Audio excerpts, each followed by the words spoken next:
Hey everyone, welcome to Canterville Chase.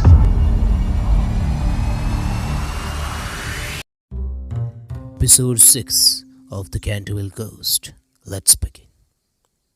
A few days after this, Virginia and her curly-haired cavalier went out riding on Brooklyn Meadows. Getting over a hedge that on their return home, she made up her mind to go up back staircase so as not to be seen. As she was running past the tapestry chamber, the door of which happened to be open, she fancied she saw someone inside, and thinking it was her mother's maid who sometimes used to bring her work there, looked in to ask her to mend her habit. To her immense surprise, however, it was the Canterville Ghost himself. He was sitting by the window, watching the ruined gold of the yellowing tree fly through the air, and the red leaves dancing madly down the long avenue. His head was leaning on his hand, and his whole attitude was one of extreme depression. Indeed, so forlorn and so much out of repair did he look that the little Virginia, whose first idea had been to run away and lock herself in her room, was filled with pity. She was filled with pity and determined to try and comfort the ghost. So light was her football, and so deep his melancholy, that he was not aware of her presence till she spoke to him. She said, "I am so sorry for you, but my brothers are going back to Eton tomorrow, and then if you behave yourself, no one will annoy you." "It is absurd asking me to behave myself," he answered, looking around in astonishment at the pretty little girl who had ventured to address him. "Quite absurd. I must rattle my chains and groan through keyholes and walk about at night, if that is what you mean. It is my only reason for existing." It is no reason at all for existing. And you have been very wicked. Mrs. Omni told us the first day we arrived here that you had killed your wife. Come on, who does that? Who kills their own wife? Huh? "Well, I quite admit it," said the ghost, petulantly, "but it was a purely family matter and concerned no one else." It is very wrong to kill anyone, said Virginia, who at times had a sweet, pertinent gravity, cut from some old New England ancestors. "Oh, I hate cheap severity of abstract ethics. My wife was very plain, never had my ruffs properly stretched, and knew nothing about cookery. Why, there was a buck I had shot in Hogley Woods, a magnificent picket, and do you know how she had it sent to table? Do you know? However, it is no matter now, for it is all over, and I don't think it was very nice of her brothers to starve me to death, though I did kill her." Starve you to death? Oh, Mr. Ghost. Sir Simon, are you hungry? I have a sandwich in my case. Would you like it? "No, thank you. I never ate anything now. But it was very kind of you, all the same. And you are much nicer than the rest of your horrid, rude, vulgar, dishonest family." Stop! cried Virginia, stamping her foot. It is you who are rude and hurried and vulgar. And as for dishonesty, you stole my paints out of my box and tried to furbish up that ridiculous bloodstain in the library. First, you took all my reds, including the vermilion, and I couldn't do any more sunsets.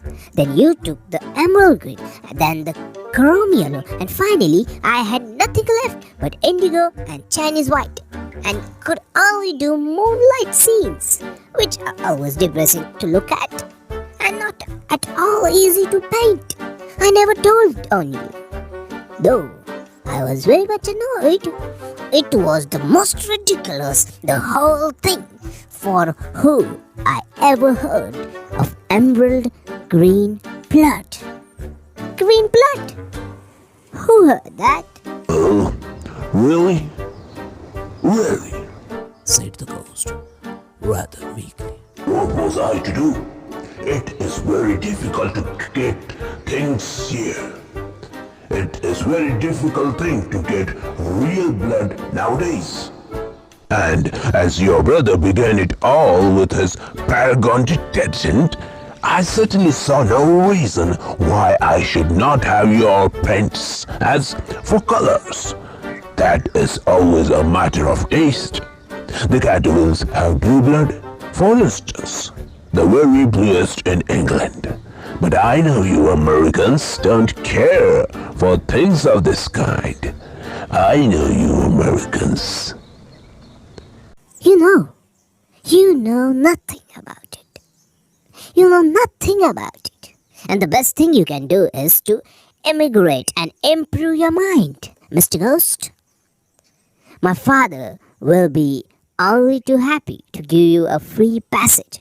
And though there is a heavy duty on spirits for every kind, there will be no difficulty about the custom house, as the officers are all Democrats. Once in New York, you are sure to be a great success. And I know lots of people there who would give $100,000 to have a grandfather. I mean, that's a good kind of money, and much more than that to have a family ghost. What do you think? I don't think I should like America. I suppose because we have no ruins and no curiosities. Said Virginia satirically.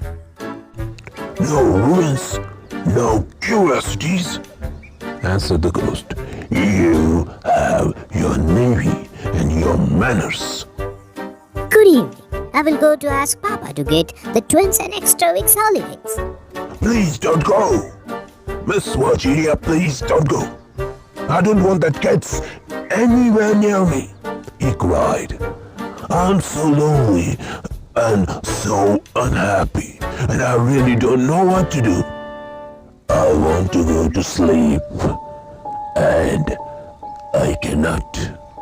I am that depressed.